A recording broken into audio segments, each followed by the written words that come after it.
During a discussion about the William and Sandra Bennett Clinical Scholars Program, Dr. William Bennett asked the first recipient of the Bennett Scholars Grant, Dr. Jane Schell, why she chose to go into nephrology. Their ensuing discussion, including Dr. Bennett's look back at very early dialysis care, is compelling and inspiring. Well, let me ask you, why nephrology? I can understand the palliative care and the need, but why nephrology to start with? So nephrology, I always tell, residents that are rounding or people, I'm a late bloomer. I sort of figured out my road when I was already moving my feet. And I did the same thing with becoming a doctor and the same thing with nephrology. I think about my medical school days. I went to UAB, and they had such a strong nephrology program. And in my fourth year as a med student, I asked to be on general medicine so I could get good letters, so I could get to a good residency, and I got on nephrology. And so it was July of my fourth year of med school, and I was taking care of these inpatients admitted to the renal wards.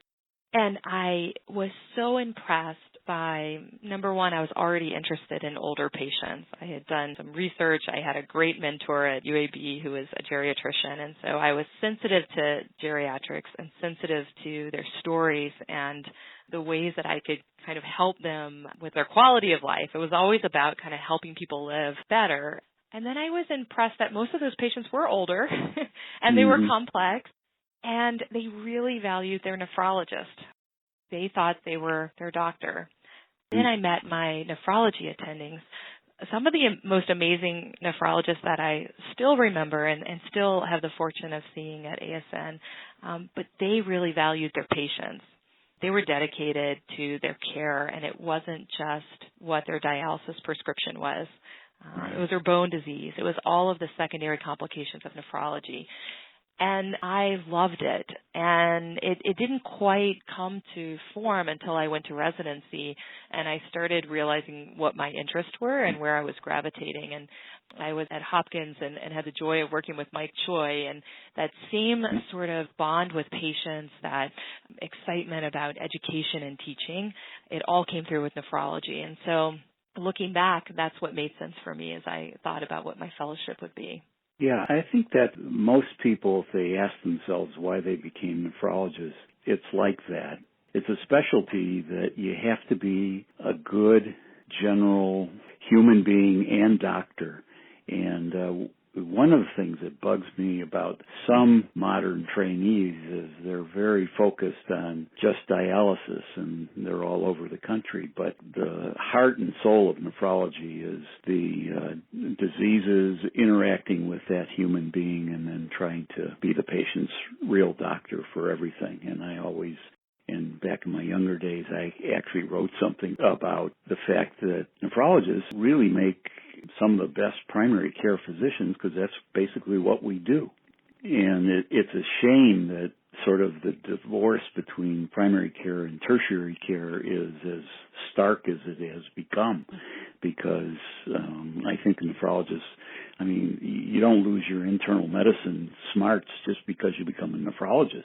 And you could manage diabetes and high blood pressure and heart disease and everything else perfectly competently, and this sort of artificial division into PCPs and everybody else seems not good for the patient, because that means they're seeing more than one provider, and it's the way the system works, it's sometimes very unwieldy.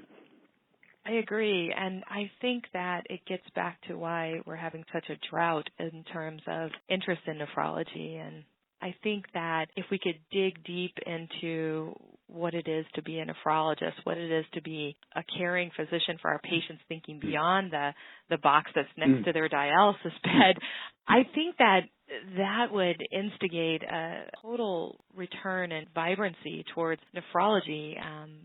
I've thought about you a lot in these past year and a half as I've been moving forward with your help, and it was nice to learn about you and your amazing road, and I wonder if you'd share some of your reflections 50 years later as a nephrologist and the things that have really come forth for you. Well, yeah, it's been an interesting road. I did my fellowship training at the MGH in Boston, and I remember the transplant service was run by Paul Russell, who was a very famous surgeon who was chief of surgery at the MGH for many years. And just watching a new kidney be put into somebody's body and then having it work was incredible. I mean, absolutely incredible that you could do that. And so that was sort of the dawn of dialysis and transplantation, and you could do so much more for people. And so it's a discipline that always fascinated me, and sort of the interesting part. And anybody interested in ethics, nephrology is the perfect discipline for that, because there's so many ethical issues that are brought up on a day-to-day basis that right. keep you going. Well, you're right, and I know that time is limited. That was one of the salient features of your article that you mentioned, when you kind of talked about what it was like when we were, when we had our committees, or the God committee. Yeah, no, that was horrible. And then when you think about now. Right. Well, one of my memories that is seared into my brain is that we had these committees, but the people on the committee often weren't the physicians that had to tell the person that they weren't eligible for dialysis and transplant. And I remember a young woman who had lupus, 20s, and she had a difficult pregnancy, delivered a healthy infant, but her renal function deteriorated and she needed dialysis. And in 1970, if you had a systemic disease, you were not considered eligible for a transplant or dialysis, because there weren't any machines and before Medicare. And I was the one designated to go tell this woman and her husband that she was going to die. And, it was horrible. And so, I don't know. You were a palliative care doctor. I was. And, and then there was another woman who the house staff in Oregon took care of this woman sort of on their own time. And we were on call frequently in those days. And we used to come in and do peritoneal dialysis on her with a trocar stick every once a week just to keep her going. And finally, she was the one that got on the radio and led to a local kidney organization that raised money for dialysis patients in the late 60s, early 70s. So it's been quite a journey.